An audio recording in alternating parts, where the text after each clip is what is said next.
Should I get clothespins to stick on his balls? Should I light them on fire? Should Light the balls on fire? I mean, I'll like singed pubes. Yeah. On fire? Fire. Wait, no. Fire?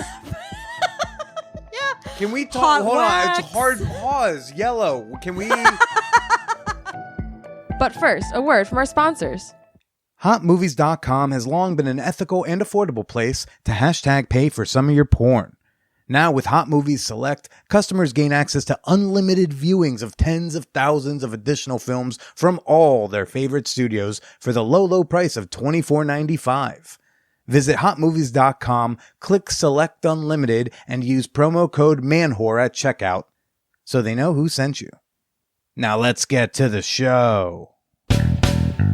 Welcome to the Man Whore Podcast.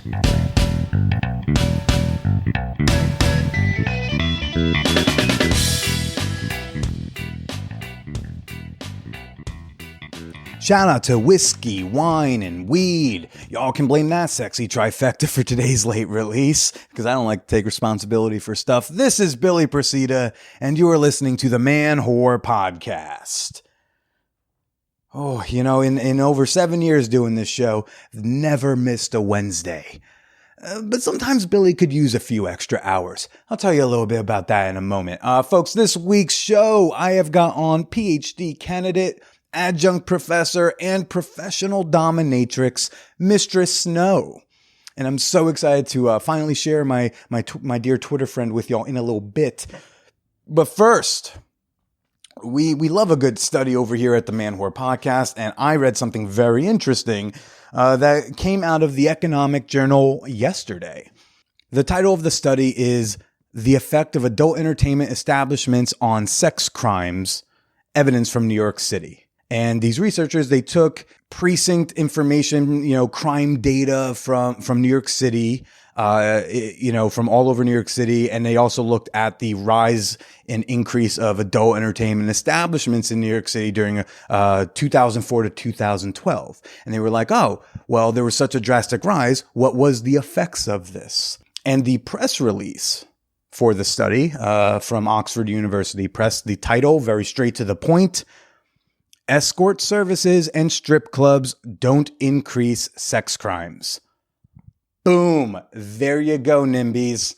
All you not in my backyard peoples, you're going to have to come up with something new to support your shitty opinion. You know, when you're just like, we don't want an adult bookstore in our neighborhood. It's like, well, why? And then you're just like, it makes me feel weird. But it comes out of your mouth as, crime and drug dealers and blah, blah. People are going to... I just think you're afraid of titties. But I think that's your deal to deal with. I want to read a little segment from the press release, and I'll have a link in the show notes to all this. It reads, the number of adult entertainment establishments increased significantly in New York City during this period, from 76 in 2004 to approximately 280 in 2012. The researchers show that opening these establishments decreases the number of sex crimes committed nearby. They found that the presence of an adult entertainment establishment in a given precinct leads to a 13% reduction in sex crime in the precinct 1 week after the opening. Like a fucking antibiotic. And here's one for all the people worried about, well, what about this? What about that? Okay. The researchers also find that opening adult establishments does not affect other types of crimes, which suggests that the results on sex crimes are not driven by an increased police presence on the streets. This also rules out the hypothesis that these businesses may attract other types of criminals, such as drug dealers. The researchers find no negative effects on bordering precincts, indicating that sex crimes are not moving to other nearby areas. At the end of the release, the study's authors say that this paper studies how the presence of adult entertainment establishments affects the incidence of sex crimes. Surprisingly, we find that within the time studied, adult entertainment establishments decrease sex crime and have no effect on other types of crimes. But go read the press release. Go check out the abstract. The abstract is like basically a summary of a study. Anyway, folks, I don't know if you've noticed this, but a lot of podcasts are starting to like go behind paywalls. They're starting to put their like back catalogs behind a paywall, or they're giving you snippets for free and charging for the rest. They're going on networks, or you have to be subscribed to a certain app to even get the show now. And I don't do that bullshit with y'all. If you've got my back supporting me on a little website called Patreon, then I've got your back providing this podcast for free every Wednesday we're like approaching 400 Wednesdays now. So I want to give a shout out just real quick to the entire Fan Whore Nation. I really appreciate any and all of you who have ever found a space for me in your monthly budget, whether it was $2 or $20. I love y'all all the same. So I'm going to do a fan whore appreciation moment for a couple of views. I want to give a thank you to John D, a deep value patron. Thank you for supporting the pod. Hope you enjoyed those bonus episodes, dude. And I want to give a shout out and a thank you to Nicole Lesnick. Love having a biker chick in the Peep Show. We've been having fun having you in there. It's been so great to chat with you in our fan whore communities. So thanks for supporting the pod. And you too can become a member and support this ass, maybe even see some of this ass, or at least hear so much more bonus content by joining up on Patreon. Being a member gets you access to behind the scenes content, extra writings that I do on occasion. We have over 200 bonus episodes. For higher up members, I'm doing like monthly thank you snail mail letters. And obviously I think the most popular, reward on my Patreon is access to the Peep Show. It's the Peep Show is a group chat we have where we just share nudes, gifts, and compliments all day, every day. It truly is a magical place.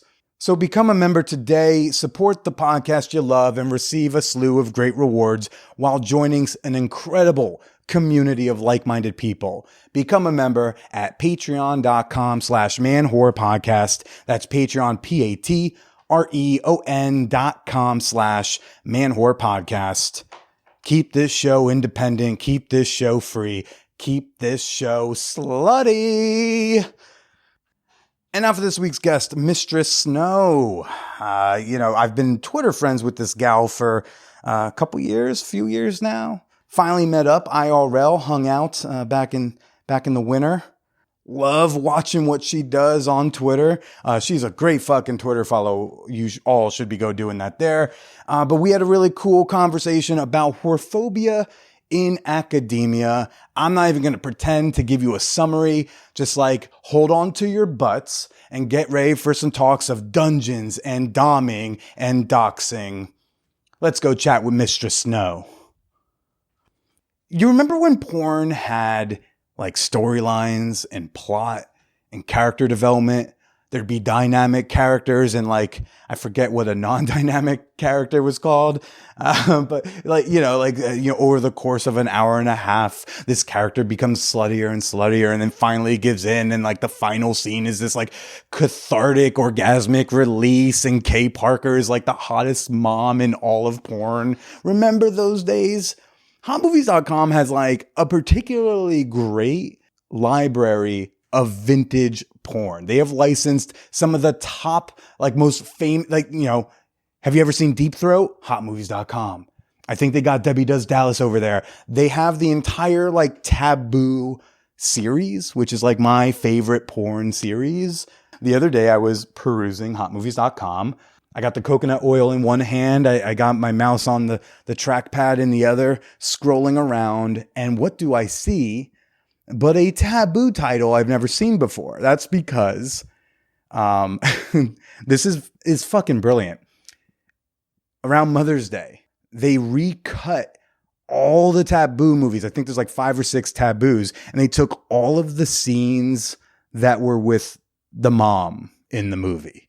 And they've cut those together for Taboo, the Mother's Edition. Fucking brilliant and fucking hot. You got some of the hottest moms of the 70s and 80s. You've got Honey Wilder, Kay Parker, Colleen Brennan, Lori Lovett, and more. I mean, it's Really fucking hot. So if anyone wants to see like what Billy likes to watch when he jerks off, go check out the Taboo series at hotmovies.com. Use some of your free minutes when you use promo code MANWHORE to sign up at checkout, right? If you're like me, you might be sitting down with the Mother's Edition and being like, okay, Parker, please slip into my room and wake me up like that. Oh gosh, you'll know what I mean when you see it. It's a pay-per-minute porn site, which makes it both an ethical and affordable way to hashtag pay for your porn. And you can get 20 free minutes when you use promo code MANWHORE at hotmovies.com. And it also lets you know who sent you. One more time, hotmovies.com, promo code MANWHORE. Let's get to the show. I didn't really do any in college, weirdly. I just worked like retail. And then again, after college, I started sugaring. And then I was doing some like light escorting and some doming. And then let's see, I continued in grad school for a minute, but then like it wasn't really worth it. The clients in the city where I went to grad school in just kind of sucked. There wasn't a dungeon either in the city. So I tried, like independent work. And then I was like, it wasn't the same market. I noticed that with retail too. I worked retail in graduate school and I worked retail in college, and I'm kind of mean. I don't know. Yeah. Which would work great with customers in one city, but then in the next city, I was, the same person, and they were not cool with that at all. So I found it was like a similar just cultural clash. It wasn't worth it. I wasn't going to, be marketable in that city. So anyway, I got back, or then after grad school, I did not get summer teaching. And I had I applied for a bunch of jobs. I ended up sort of working for this one writer who ended up stiffing me. And that's what, like, I had to make something like $2,000 in a week, July 2019. So I was like, well, here we go. Back to sex work. Back to this. A lot of in and out, it sounds like. Yeah. Like, were you ever out for like an extended period of time? Or are you always kind of in? Or I'd say I was out between about 2014 and 2019, so about 5 years. Okay, so there was like a significant lapse. Yeah. Yeah, but you kind of always knew you could like flick that back on, put an ad up, and make some dough. Yeah. If I had if my back was against the wall, then that was an option. Was sex work always a survivalist option for you, or like? Yes and no, in the sense that any job is, like in the same way that working retail was like a survivalist. I didn't yes, if I hadn't been doing sex work, I would not have survived. Yeah. Like it was my only income at various points. I don't identify as like a survival sex worker anymore. Okay. Like when I voluntarily quit to focus on other things, and like I'm a Capricorn, I like Are you not working. Right? Oh well. Well, yeah. I've been doing some Yeah. virtual sessions and like phone sessions, but not IRL. Like I really like working. Like I enjoy working or being productive at least. Oh, look at you little capitalist. Yeah, right. Gotcha. Yeah, I know, right? Like I like being able to live instead of just surviving. But no, I like being productive because, When did you know you wanted to be, say, a college professor? That happened in college. So I started as an education major. Well, okay, so I started as a vocal performance major, and then I was like, this is not lucrative. I'll be a teacher. I'll teach music. And then I was like, actually, I'm not going to pay for my own accompanist at college for the next 4 years. Yeah.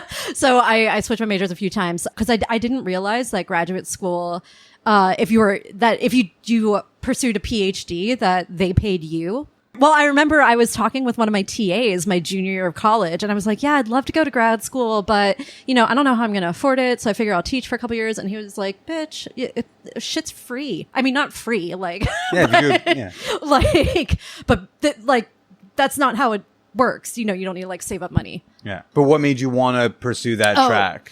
Well, I just really loved, my field. Your face, I can't tell if it's sarcastic or not. Well, because... You just went like Sarah Paulson on me just right now. You just your face just did a thing where it's like, is this sincere? Is it not? I don't know.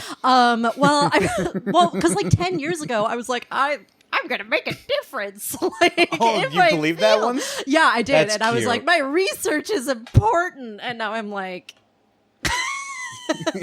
like I really wasted that much time to end up not writing a book that a total of 12 people would read. Like, okay, all right. But yeah, no, I just really like loved my field, which grad school then, Yeah. It seems like you, as a persona, you've settled into a dominatrix. So why of the fields was it that? Well, I mean, so when I was returning in 2019, I did do some sugaring that summer, out of necessity. Sure. But I like doming's fun.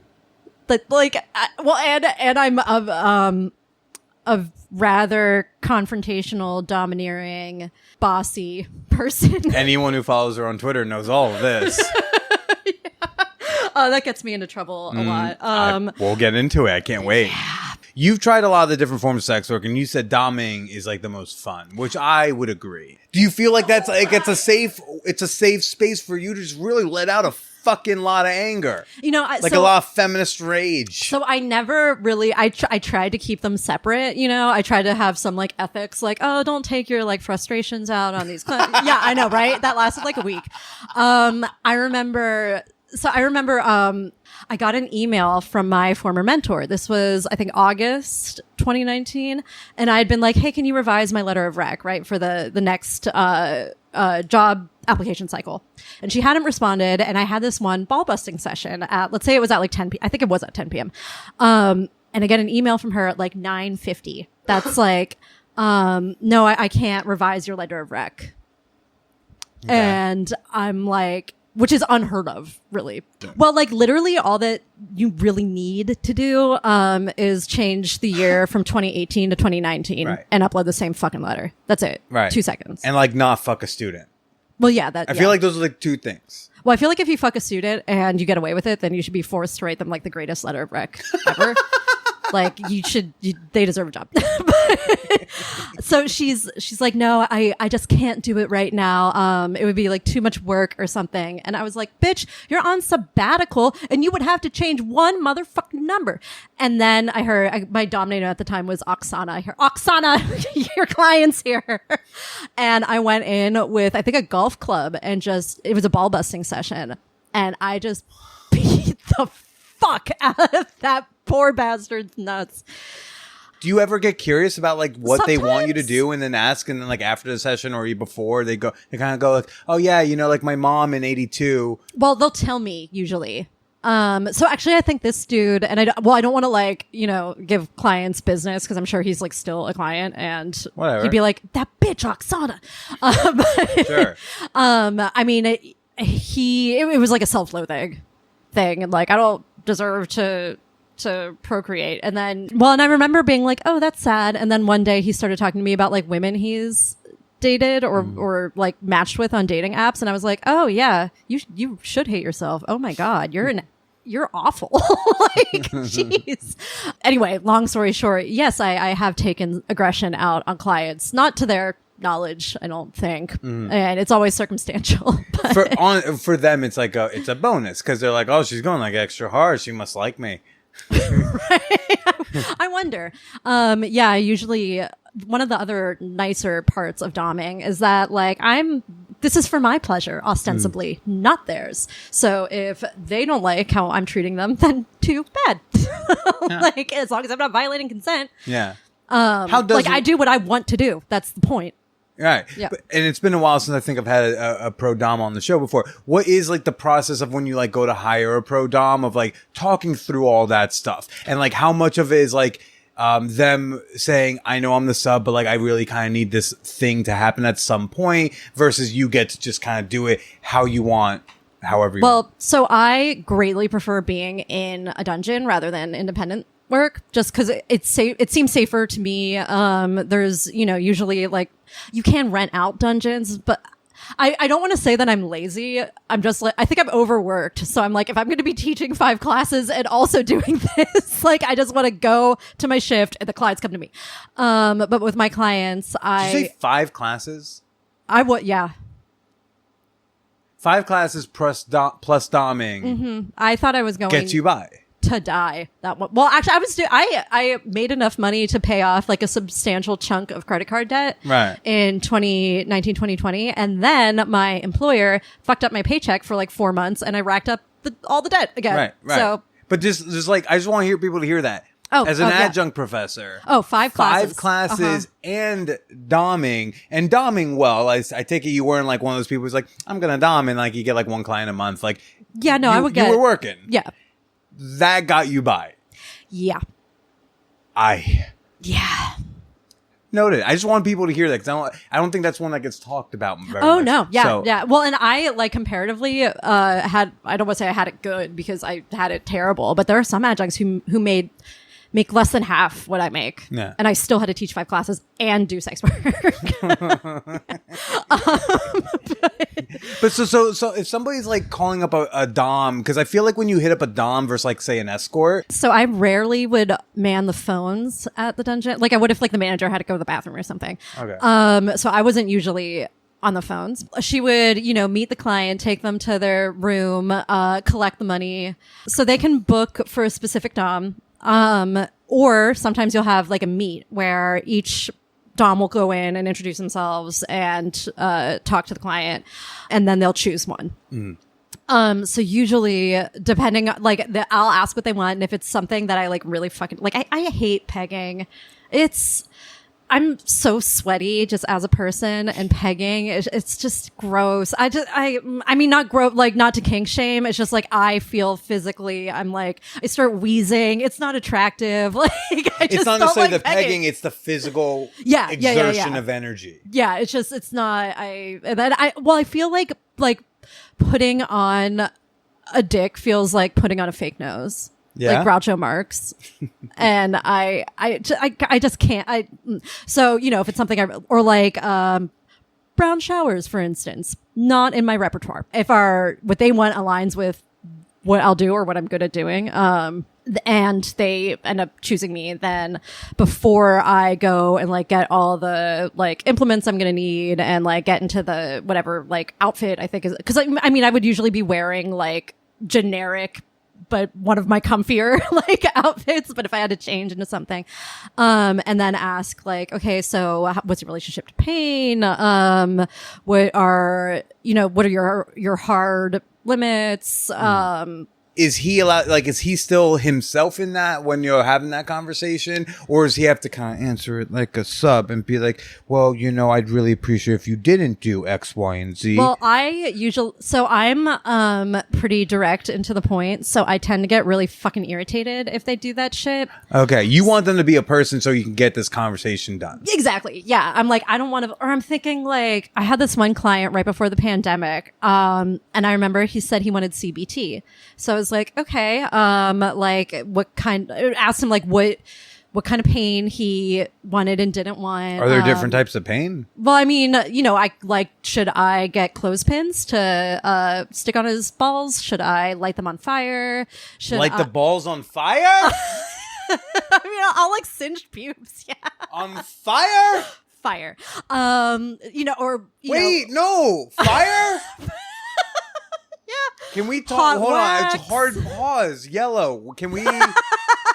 What's that about? How does it happen? How does one do that safely? I mean, so there are various ways to. So I don't do anything. I'm writing in all caps, big letters, on fire. I don't do anything that I'm not 100% confident I can do without like maiming someone. Sure. Like, like enemas I didn't do until I had seen enough. Sounding I didn't do until like I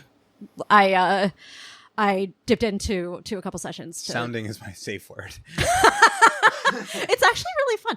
But I saw a couple Q-tips down there in college and I was like, no, it's not for me.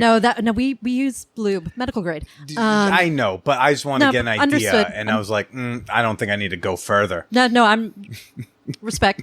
I'll singe pubic hair or I'll singe like clothespins. I won't, there are ways like to really light shit on fire. That I don't do. There are a lot of medical domination shit. I'm just like, nope, I need to be trained in that, and I'm not. So the fire play, it's not, you're not actually lighting, say, like a nutsack on fire. You're lighting like pubes on fire or something attached to it on fire. Yeah. Okay. Or like hot wax too. Sure. Yeah. And I remember he was like, "Oh, I just on fire." No, okay, okay, I'm done. He was like, I I just I'm done. want. I don't believe that. 20 minutes from now, on fire. No, I'm kidding. Okay. He's like, "No, I just want CBT," and I'm like, "Okay, like, should I bring ropes?" And he was like, "I guess." God, I've been out of a dungeon so long I can't even remember the specific rope name anymore. But so I remember I came back with like an array of shit because he didn't tell me what the fuck he fucking wanted. And then I'm trying all this shit, and he's like, no, that's too hard. No, that hurts. After he said he was like in moderate pain, and then I finally realized that he just wanted his dick massaged, and I was like, that's not something that I'm going to do. I have to hurt you a little bit. I think I ended up like smooshing his balls until he came. Yeah. Yeah, no, I remember that dude. He came within like 10 or 15 minutes after booking for an hour, which is great for me because then I get to keep up. But his dick smelled so bad. We had to leave the doors of the dungeon open for like 2 hours afterwards. Oh. I have a pretty hard rule of not shit talking clients publicly, especially because like that's just bad. It's bad for business. Yeah, it's terrible for bit. But wash your dick. Wash your dicks. Right? Yeah. So I really prefer when they can just tell me what the fuck. And sometimes they'll be like bashful, like, I'm probably the first person who's ever wanted spanking. And I'm like, you're not special. Have you ever been That's shocked from a client? Oh, shocked by what they wanted? Yeah. Like, so I get student teacher fetish a lot. And every single time I'm like, The role you're born to play. Right. But I'm just like, oh, that's like the idea of doing anything remotely sexual with a student makes me want to just barf. Have you ever had students that you knew were doing sex work? Funny you ask. I'm so funny. So I remember about 2 years ago, I was talking with one of my coworkers and she was like, yo, you're a professor, right? Where do you work? So I told her the college and she was like, shut the fuck up. She was a senior there. And we had a crush on the same one of my coworkers, of like my colleagues at the university. Oh, another professor. Yeah. You had a colleague crush and she had a professor. Correct. Yeah. And what was that realization like? How did you feel? I texted my union rep. I was like, do I need to be worried? And he was like, no, you're fine. Wait, so did your union know that you do sex work? I mean, I happen to be friends with my union rep. Okay. So he knows just because I've always been open about it. Until this whole former mentor horse shit. And then I was like, oh, maybe I should be less open about this. And open, like how? Like casually talking on friends on the internet or no, what? like to friends. You know, no, I would never post online. The first time you told your friend, the union rep, how did they react to that information? He was like, oh, right on. He didn't give a shit. He wasn't like, oh, right on, but you should. He No, he's just like, whatever. At all. Because from a union standpoint, he's like, there's no reason why this should interfere workers rise up. with your work because you're good at your job and being a dom has nothing to do with that. Right? Okay, cool. Just making sure we all understand. Yep. Yeah, no, I was like one of the highest rated instructors in my department and it had nothing to do with the sex work. But yeah, he didn't care. He was just like, oh, okay. Like he did not. It's funny the way that I became friends with my union rep is because I got accused. If he's going to listen to this and get mad, but whatever. I was accused of racism by a student. He filed an official college level, like the dean, provost got involved, complaint that I was racist against white people. Oh, remember what I was saying to you off mic where I was talking about like, sometimes I get nervous because like I haven't really done a deep dive and I kind of give you a friendly benefit of the doubt. But I like, I'm presented with evidence. I can believe different things. And then you're just like, I get accused of racism. I'm like, I want to know what that's about. And then you're like, against white people. I'm like, oh, okay. Yeah. I'm fine. I feel good. Yeah, exactly. So I don't have to read more. I had to go to all these hearings and I'm like, I'm not doing this without union representation. It was batshit. I had to bring all my syllabi, all my assignments, all of the texts. We want to make sure you have enough white authors on that syllabi. It was ridiculous. But yeah, we had to go to a bunch of these meetings and we were just so mad. And when it finally wrapped up, they found that I was not in fact racist against white people. Oh, fucking thing. Oh, good. That's really good. Yeah. I think some people are listening like, well, we wish you were like a little more racist against white people. No. I mean, it depends who you ask. But he was just like, do you want to get a beer? Like, this is stupid. And I was like, yes. And so, yeah, we're like homies. Dope. Yeah. That's dope. What's it like to manage to balance this work-life balance of professor, sex work, dominatrix sex worker, and real human being? I mean, really the only really difficult thing to manage is the exhaustion from so much labor. And I really didn't have a personal life when I was teaching like 5 classes and doming at all. Like I would just go to work, go to other work, go to bed. I tried really hard to keep my like sex work persona and teaching persona separately. And I would say my like professor persona is more artificial than my doming one. There have been a couple times where there's been overlap and I've been like, oh, like I remember one day I was teaching and there were like 3 minutes left in class and students started like putting all their shit together to leave. And I was like, did I say it was time to go? They were like, no, ma'am. And then I was like, shit, no, stop it. One dude in the back corner was like, oh man, I didn't even have to pay for that. That was great. I've gotten into fights with my colleagues. Like, I mean, not even interesting fights. Just like if I had to share a classroom with someone, like the bitch in front of, like who taught right before me would, like make a scene about not leaving so I could set up the class and like you're supposed to split the 15 minutes in between classes into 7.5 minutes, but she would like never do that. And then I'd end up yelling at her. And then she'd be like, I got bullied. But like, oops, that came out. Well, yeah, no, I remember there was this one who, you're like looking at Mistress Snow. By the way, I don't think I've actually properly introduced you. I'm here right now with Mistress Snow. Cool, great. Let's move on. Awesome. You're just looking at the Mistress Snow persona, like get the fucking in there. Well, I remember the last time this happened. I was teaching a film. I was playing Spike Lee's "Do the Right Thing" for my class, and I showed against white people, right? And I showed up early to set up the projector and shit, and this fucking bitch was taking like just paper strewn all over, just taking her grand time. And, she could see me sitting there. She knew I had to teach and she just wasn't going. And I said something like, hey, I need to set up the computer or something. Can you wrap it up? And she said something to the effect of like, you can't make me. And I just burst out laughing, like my small penis humiliation laugh, like flogger in my bag says otherwise, bitch. Right? I just like couldn't. Like you are like what 65 years old and you're saying this shit to me? Like what the fuck is wrong? I couldn't. I was laughing so hard. And like she almost cried. She complained to the chair.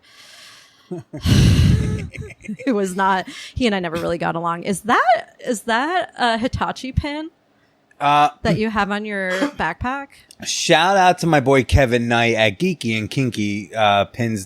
It's geekyandkinky.com. I don't think it's geekyandkinkypins.com, but just in case I got it wrong, I'll fact check in the show notes. I have a pin on my backpack. Backpack pocket. I am 2 whiskeys in. Good thing you didn't drive. I did not drive here. I thought about it and I thought she might get me drunk. Or I might get me drunk. There we go. I'll take ownership. I do have it's a Hitachi wand enamel pin.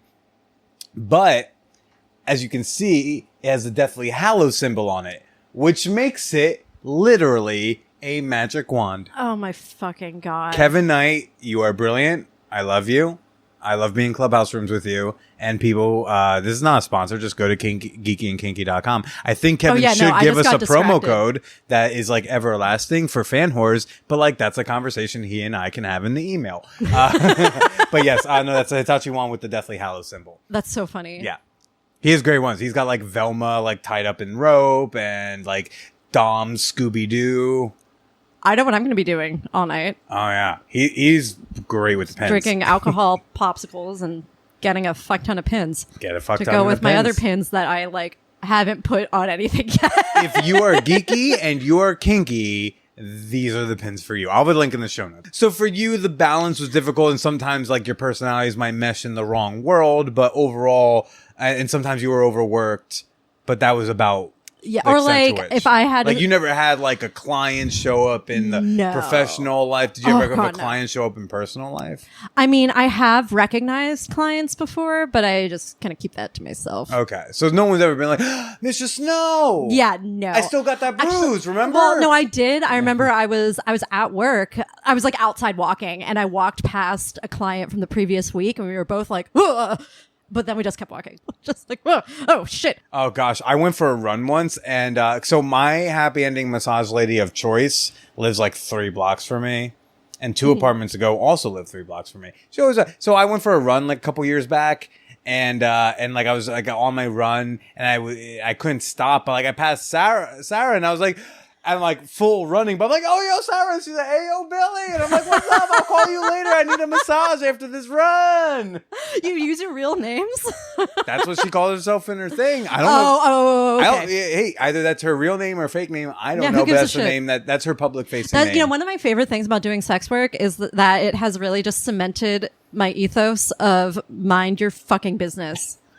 Like I remember my therapist recently was like, so I'm going in for a procedure next week. We'll have to cancel our session. And I was like, okay. And I was telling a friend or a couple friends, and they were like, oh, what's she going in for? And I'm like, why the fuck would I have that information? It's my therapist. Like, right? I'm like, do you people ask what the fuck? Like, I don't. If someone wants to tell me something, they'll tell me. I'm not gonna. Yeah, I'm like, I'm not entitled to anyone else's personal information. Like, speaking of entitled to personal information. Yeah, that was a pretty good segue. Is someone at your fucking school, that the university you teach at, was really up in your business and then caused you a shitstorm? What's doxing? What happened pre-panty with the advisor? And you can tell us what's happened since then. So doxing is when someone makes public private information against, like, with malicious intent, typically. So that can mean different things. You know, obviously, if you're already under your government name, then sharing your government name isn't doxing because that's already public information. But sharing something like a personal phone number, home address, family members' names, shit like that, all falls under doxing. And, you know, there's different and like varying legislation based on state and country. With sex workers, it's typically legal name, which we tend to take great pains to keep confidential because the consequences can be really dire. The repercussions for sex workers' government name becoming public can, range from getting fired, which we've seen that's just happened in the media a lot. You can not only lose your bank account and have your funds seized, but you could be barred from ever opening a bank account ever again. It could get attached to your social security number. You could get stopped at the border if you're traveling. Like I have a friend who got detained in Australia for something like 6 days and then just booted back to the US because they knew that she was a sex worker. You could get obviously incarcerated. There's all kinds of awful things that can happen, all of them violent. Yeah. And then, I am obviously in no way unique in having like creepy stalkers. Creepy stalkers don't need to have the tools to find my workplace, like my vanilla workplace. And doxing is something that facilitates that. And, it seems so almost benign too, just to like say someone's real name. Like, who cares? Like, especially if you're not embarrassed being a sex worker, then like but you know, it could really just destroy the rest of your life. You may not be embarrassed, but you would rather not have to deal with all the bullshit that comes attached to doxing. Yeah, exactly. Like, I don't hate being a sex worker, but we live in a homophobic society that hates sex workers. Yeah. Was your first doxing the stuff with the advisor, with the mentor, or was there another event before that? Well, so there's been doxing, like, I tend to refer to that as outing. So my former mentor, she outed me to my dissertation advisor and like half of my graduate department. And how did that even occur? How'd she find out? Well, I mean, I told her. Why ever did you do that? Because she asked me what I was doing for work. And she wouldn't fucking let it go. I kept trying to change the subject and she like wouldn't let it go. I work nights. What are you doing? I work at a place. And I'm like, I'm honest to a fault, which I'm trying to work on, it's so weird to be like, I'm working on being less of an honest person. I overshare for a living. I totally understand. Yeah, I'm like, I need to... Not everyone deserves to know my personal life. So I told her thinking she'd be supportive because she was a, feminist. Whoops. Allegedly. Yeah. Learned that lesson pretty quick. So that's how she knew. But I did get doxed on Kiwi Farms in January of 2020. What is Kiwi Farms? Kiwi Farms is this fucked up website that's like... It's like... kind of like 4chan, but it's a forum. So I was never really on 4chan, but it's like 4chan, but with pedophiles and Nazis. So they like that's what 4chan was. Yeah, they dox people for fun. It's violent, and they do it because it's violent. Yeah, and yeah, they totally acknowledge that. None of this like academic horseshit about accountability. Like, no, it's violence. Accountable, like for what? It's like yeah. So I didn't say anything about it publicly because I didn't want to Streisand affect that. So, I mean, I did my fair amount of like opposition research because it's never just like some random who doxes you. It's always someone or not always, but 9 times out of 10, it's someone you know. So I knew this one bitch really hated me and had it out for me, and I figured she was planning on doxing me. So I did my research, and then she did dox me, and then I threatened her mother, and then she took it offline. And then then again in August, I'd been like vaguely tweeting about this awful writer that I worked for in 2019 who ended up stiffing me, thus plunging me back into sex work. And I said what she did. And she didn't like that. So she doxed me to a few people, in DMs mainly. Some of whom I like knew. So they were like, yo, is your name blah, blah, blah? And I was like, who's asking? Because she had shared that in DMs, but that wasn't public. Fine. Then in November, and this is like the dumbest turn of events possible. I was hungover in bed, and there's this one bitch on Twitter who just really fucking irked me. And I remember last February of 2020, I had said something on Twitter about, I think it was about the Malcolm X movie, and she hopped in my mentions to be able to call me a racist or something for whatever I said. Against white people? No, against black people. Oh, okay. or like white supremacists. I can't keep track of who you're racist I know. against. It's tough being so racist. It's tough being so racist and Jewish and anti-Semitic. Yeah, I'm also homophobic apparently. Yeah, as a queer? Yeah. Oh, great, cool. Straight people told me that. Yeah. I'm sure. Of course. I'm so sorry for my people. So she called me a racist, and this was a white woman. I remember saying that, and she said something about how I should be deferring to women of color like herself. If I recall correctly, I may be getting some of the verbiage wrong. And I said something like I'm white passing, or I'm white presenting, as are you. And she flipped the fuck out. And was this Rachel Dolezal?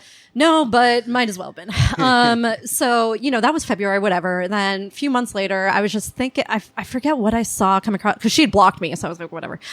I forget what I saw that came across my feed, but I was really annoyed by it. And I tweeted something like, "Bitch, if you don't shut your goy ass up," like, I know. Did you just commit a hate crime against non-Jews?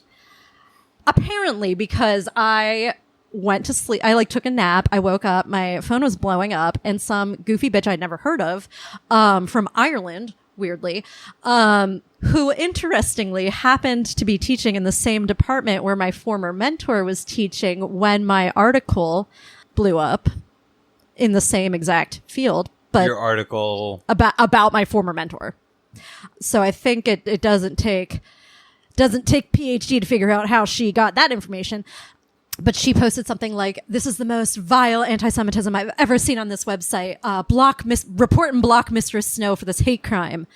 And I remember this was an Irish Catholic person saying this, and I was like, just kind of baffled at the very concept of a non-Jewish person calling me an anti-Semite for calling another non-Jewish person not Jewish. Lady, I had a bar mitzvah. Baruch atah Adonai, like, fuck off. I mean, you're more of a Jew than she is. Like, I swear to fucking God. And I was just like, I was baffled. And I've gotten so much more cynical since this happened. And like, so I give so like way fewer chances to people now. Yeah. But I remember I tried to defend myself because I didn't realize at the time that it's not about anti-Semitism or it's not about anti-racism. It's not about social justice. It's just about harassing people online. That's what it was. So, when I'm like, bitch, like I'm Jewish. What? Yeah. It didn't matter. It didn't fucking matter. They called me homophobic at the same time, like mocking women I've dated because that makes sense. They've called black women anti-black.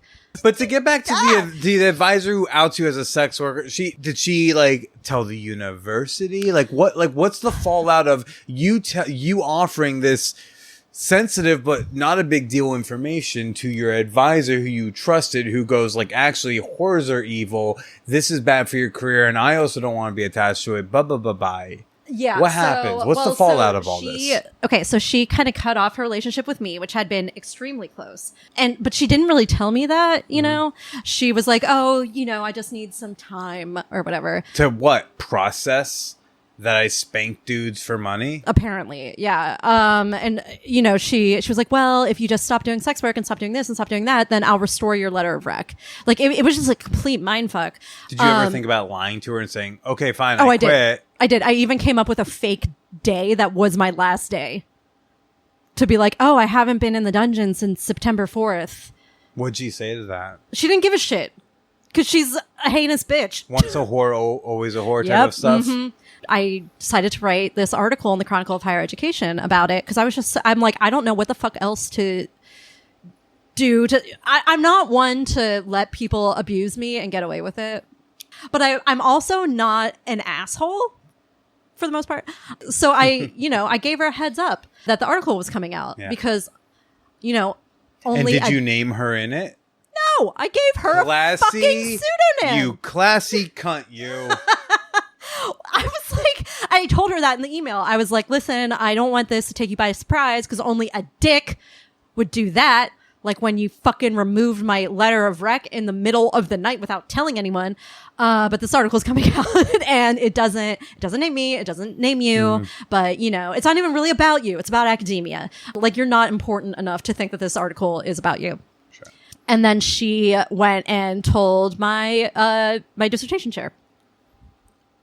What happened and there? the rest of he didn't give a shit because he's not an asshole. So she told like half the department. They were all just like, "What the fuck is wrong with you?" Like I think she lost a lot of friends over that. Actually, one of my friends saw her at a party recently. Another friend on the faculty, and Anne, which is a pseudonym I gave her, goes up to her and says, "Hey, so are you classy to the day you die?" Clearly. Which I just want to say, if you want to name her, I'll let you do that right now. Oh, I kind of do, but I won't. You can. I invite you. Not yet. Dare I say? I'm not doing it. I implore you. I'm not doing it. I just want to say implore in public. You keep that's going. fair. I didn't know that word until I started studying for the GREs. Yeah, that was one I learned along with pedant and ostensibly. Anyway, my favorite vocab word that was I said world instead of word, so I'm going to shut up. It's fine. Oh, okay. I don't deserve that microphone right now. So Snow, you keep going. All right, so Anne goes up to my friend and she's like, "So are you still friends with Snow?" And my friend goes, "I am, and I will continue to be And Anne goes, should I be afraid of her? This was like 2 months ago. I haven't spoken to that bitch in I don't even know how long. At least a year and a half. Yeah, I guess it's still occupying her mind because she did try to destroy the career of her mentee, who then told people what she did. She seems uncomfortable. Are you still uncomfortable? Yes and no. I don't really give a shit if any random asshole knows my name. I don't care. Like, it's whatever. What I am worried about is, the consequences, like that I laid out earlier of, my money getting seized. I've been kicked off financial platforms like Venmo before. I'm worried about my checking account getting closed. I'm worried about when I visit family who live abroad getting detained at the border. Mm-hmm. I'm worried about my students in the future Googling, because I know they Google me. Worried about them finding that information. I get sexualized by students enough. I don't need them to like add that into the mix. And I'm worried about I'm fairly close with my extended family, but I'm not close at all with my immediate family. We're like mostly estranged. But I know that like my dad Googles me regularly. I absolutely do not want him to have that information or to, Google me, find this podcast and then listen to what I just said about him. That's the kind of shit that I'm concerned about. It's not that I'm trying to hide or that I'm ashamed of sex work or that that I wouldn't want anything that I've ever said as Snow ascribed to my government name, because I stand behind everything that I've said. I really don't. The breakdown between Snow and me is, we're basically one in the same for the most part. And I mean, even like the work that I do isn't even fucking illegal in this state, but they don't care. Like the police don't care about what's legal. So, that really bugged me. But then also, like some of these, they found my mother's Facebook. I'm like, I don't even see my mother's Facebook. Like I'm not even on Facebook, period. Someone called my dad on the phone. My sister had to lock down her Instagram. I am pretty close with my sister. Goofy shit like that. Like once I stopped engaging these people who have been harassing me, they started going after my friends. So like I would block them, but then they would just search my mentions, and people that they didn't block or people who hadn't blocked them, they would start harassing. So they went through like 7 of my friends in 1 week. They picked like a new person every day, and they would dig out tweets from, 4 years ago, between us, and then use that to harass my friend. Because they knew that would bother me even more than they're harassing me, really. It's like a game. They'll drop little hints about like my research so that I know they know. And I'm like, could you just not be a fucking asshole for like what the fuck are you doing? What led you to be in your mid-40s to spend your day taunting a whore you've never even met and you best fucking pray you never will on the internet? Fucking pathetic. I mean, it's just like, I don't want to, get kicked out of my apartment. Like that kind of, yeah, that's really the main issue. Easy. So, years back, I legally changed my surname from my dad's name to my mother's, to hide from an abusive ex-boyfriend. Like I went through that whole legal process, and these motherfuckers found my former name and posted it. And I'm like, great, cool. It's a good thing that I recently moved, because it'll be more difficult for this crazy bastard if he sees like my former name with Mistress Snow, then it'll be harder for him to find me. Mm-hmm. Thanks. I was really sad at the time. I don't give a shit anymore. And I was going to be like, and I wish her the best. No, I don't.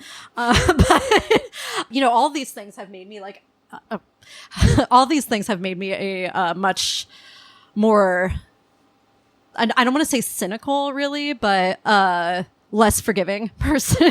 Because I was ready to forgive her, but she didn't deserve it. Yes, I would say she was in the minority of people who were upset that I was doing sex work. But because you still have your job.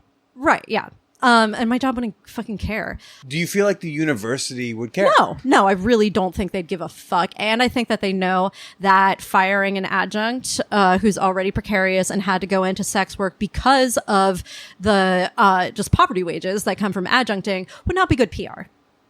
And that's what they want to avoid, a PR crisis. Mm-hmm. So they're not going to create one. But what I'm seeing now, you know, I initially wanted to point out the whorephobia in academia, and seeing the way that academics just kind of joke around with personal information that very well could get sex workers, or me specifically, but sex workers killed, I think demonstrates, you know, everything I've been saying, which is that, you know, the academics don't particularly, not even academics, people don't, our society doesn't view sex workers as people.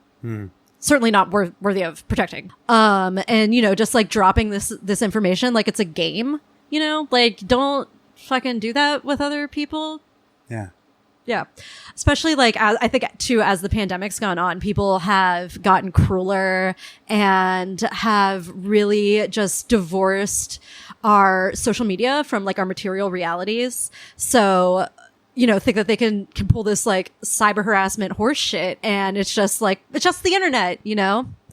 I thought it was cool to hear that like your colleagues had your back and you're still employed and you can still teach the shit you teach. Right. And like that chick, that lady, your mentor, your whatever, your reader. I would never want to, I don't want to be inaccurate over here. Snow's a pathological liar. It's like, I was really happy because I did not know this, but like I was happy to hear that she was in the minority of opinions at your place of work. Yeah, she was. And that's not what I would have guessed. I don't think that's what a lot of people listening would have guessed. And I like to think that is the babyest bit of a tiptoe of progress. I would agree. Yes, I think, you know, putting that in context with K through 12 teachers who've been fired, or just people who've been fired for being sex workers, then yeah, absolutely. And you know what I've noticed a lot is that you know, people who harass me specifically will say, "Oh, it's not because she's a sex worker; it's because blah blah blah blah blah blah blah." What's the blah blah blah blah blah blah? I mean, is it the Semitism? Okay, whatever. I mean, bullshit. that's just one homophobic, whatever. I just want to make sure we didn't miss any of the allegedly Racist, terrible shit you've done. Yeah, I know. Like, yeah, she's a cannibal. You're a cannibal too? All the things. Please tell me someone accused you of cannibalism. Not yet. Not yet. Hey, anyone listening? You can tag Mistress Snow. Call her a cannibal. Yeah, no, and then I won't be a pathological liar by saying I've been called a cannibal. But they'll say, you know, it's not because she's a sex worker, it's because of X, Y, and Z. But what does posting my private information on the internet have to do with any of that? It's like, how does that fix it? Right. It's purely punitive. Exactly. There is zero reason other than some cop shit to post someone's private information like that. And you know, it's when people accuse me of being anonymous, I'm like, I mean, I have a pen name, right? But I also have, like, I operate under Snow. Yeah. Like, people get pissed that you operate under Snow instead of like your quote unquote government name, which is crazy because like no one has an issue. All these authors and whatever who, you know, Oscar Isaac's name is not Oscar Isaac. Well, when he's it's a bunch Guatemalan, fucking, and he's got a real Guatemalan last name, and he changed it because you racist fuckers are fucking like his Guatemalan name. You know, it'll be someone who studies George Eliot, and they'll be like, I don't understand why she's anonymous, but... Does George Eliot have a pen name? I don't know, because I haven't read George that person. Eliot was a woman. Oh, fuck, that's weird. Wow. I was today years old when I learned. Or like the Brontes all had pen names. But like, it's like, no, that's not it. Because if I were just some random asshole, you know, saying the same shit, then you wouldn't be obsessed with posting my personal information on the internet. You would know that is beyond the pale. Yeah. Yeah. Like, you wouldn't post my personal cell phone number on the internet, and then after Twitter... Because what does that accomplish? Well, all it is an invitation for harassment. Well, and then after Twitter removes the material because you refuse to, then mock me for it? Like, really? You wouldn't do that to someone who wasn't a sex worker. You just wouldn't. Because it's insane behavior. Is there anything else you want people to know? Is there anything else you want people to know? I mean, you know, Twitter is a funny thing because, you know, I went viral in 2019 for talking about what happened with my mentor. And then, you know, I worked pretty hard to create a digital space, for sex workers to be open, for academics to be open. You know, I was pretty, consistently getting DMs from academics being like, listen, I'm not a sex worker, but I did go through like X, Y, or Z or whatever. And, you know, I appreciate that you're talking openly about these issues because What kind of XYZ? I mean, you know, some would be like, oh, I struggled with mental health or I struggled with my gender identity or whatever. And academics are like mad paranoid. Academics also, I find, seem to be fairly sex negative. I remember I've had several on, and I remember one woman who wrote this book, Exposure, and like she would get she went to UT Austin, and she faced like some issues there because she was trying to study like porn, and people were like, well, we can't take you seriously if you study anything really related with sex. Yeah. You know, like, it's like, hey, there's a place in Bloomington you can go for that. Otherwise, don't bring that to this university. Exactly. Do you feel like academia is sex negative?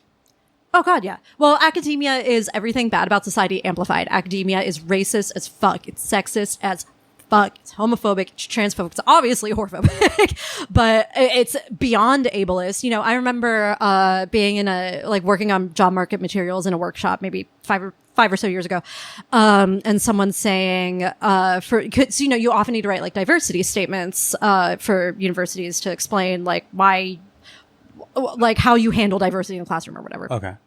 And someone said something like, well, should I put on my application or in my diversity statement that I'm hard of hearing? Because that, you know, impacts how I teach. And the faculty member was like, oh, no, that's a red flag. You absolutely can't disclose that in your statement because they will see that as a reason not to hire you. Mm. Like I mean, they're open about it too, you know? Like, and about how just violent everything about academia. So yes, they are sex negative.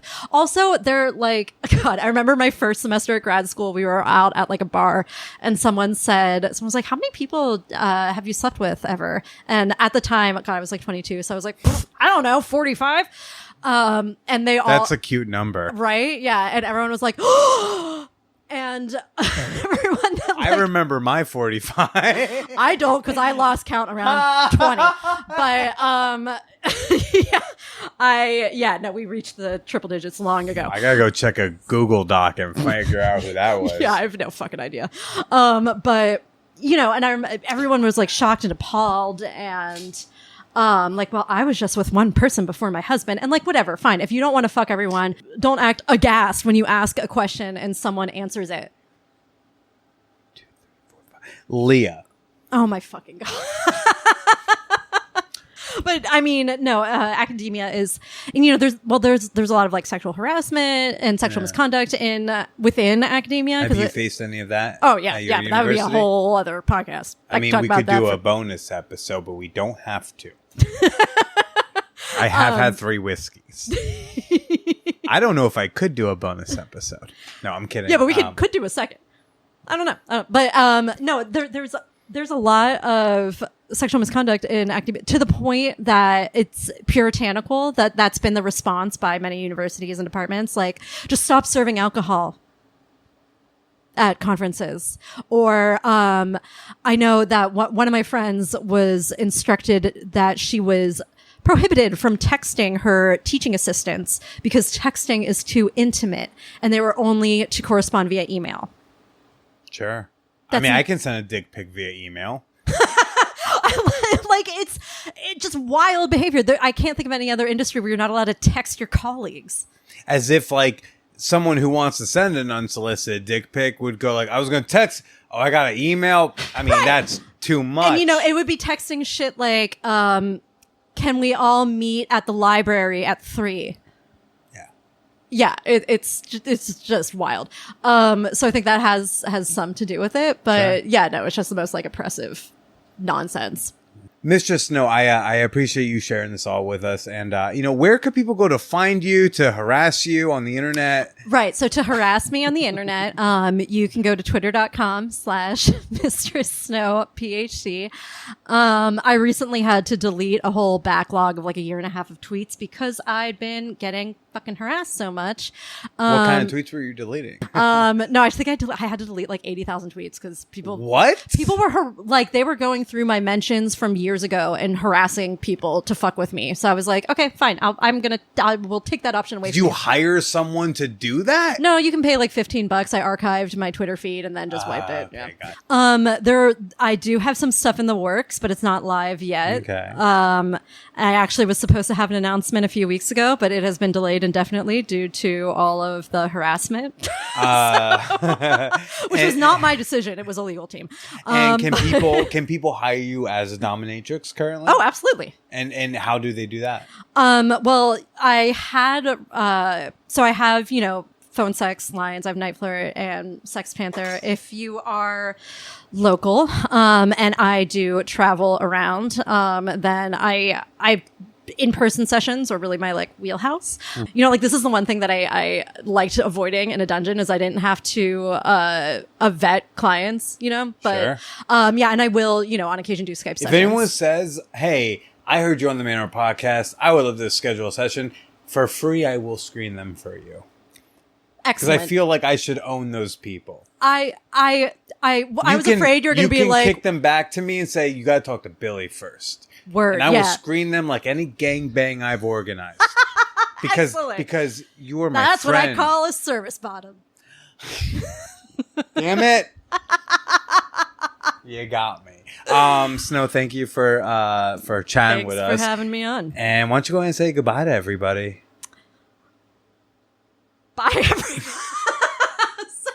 You look so uncomfortable. Do you want to put on your Dom voice? You could say it like that. No, I was just not expecting. Okay. All right. You don't have to say goodbye. You can say more. Good night, folks. I am I'm good. so comfortable in this seat.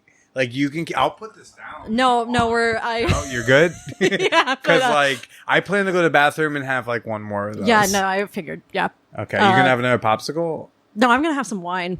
Oh, could I have a glass of wine instead? Absolutely. Yo, the only times I've hung out with Snow, we have both gotten. It's been fun. Yeah, my alcohol tolerance has skyrocketed over the past 6 months. So. Mine not at all, but it doesn't stop me. Everybody have Yeah. a great day. You're gonna hear me in about 7 seconds. All right, bye.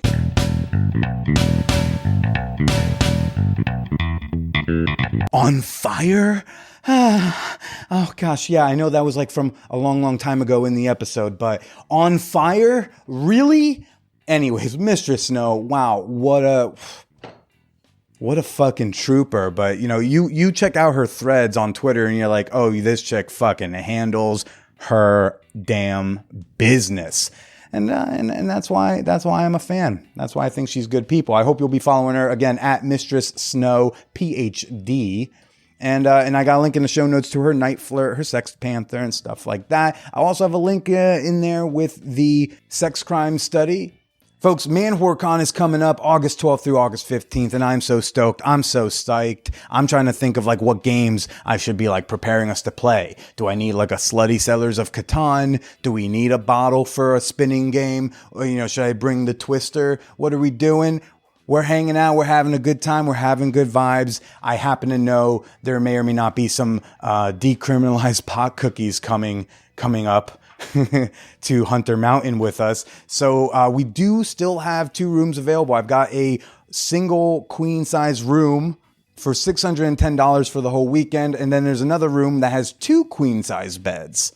That's $813 for the entire weekend. So maybe you and a friend, maybe you and your partner and another couple or another friend of yours would like to share a room. Hit me up. Shoot me an email at manwhorepod@gmail.com to claim it ASAP. Hit me up soon before it goes. And you can also email manwhorepod@gmail.com with any comments, questions, criticisms, and more. Folks, join the conversation and introduce yourself in the Champagne Room, our super free, super awesome, super supportive, and super fun Discord server.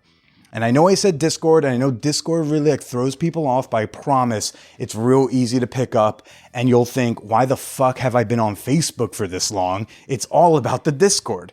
Discord's got all the best parts of the people from Facebook, the separate sections like Reddit, and the chatty atmosphere of a group chat in any given channel. So you can go over to the episode discussion channel and talk about, what you thought about our episode today with Mistress Snow. You can head over into the Book Nook channel if you want to talk about the book stuff. And you can always check in on Sundays for Sexual Achievement Sunday. So introduce yourself to the community today at manwhorepod.com/Discord. Last but certainly not least, look, if you like the show and you want to interact with me, but in a more flirty way, and you've got some dollars to show for it, come on by to onlyfans.com/callmebilly. Because, hey, I know y'all see me as straight, but I just want you to know that my wallet is very pansexual. All are welcome in my DMs over there. All right, people, stay cool, stay sane, stay safe, stay slutty.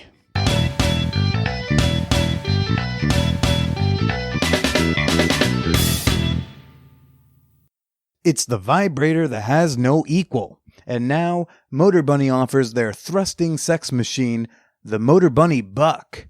Enjoy a fan whore discount at manwhorepod.com/motorbunny or use promo code manwhore at checkout.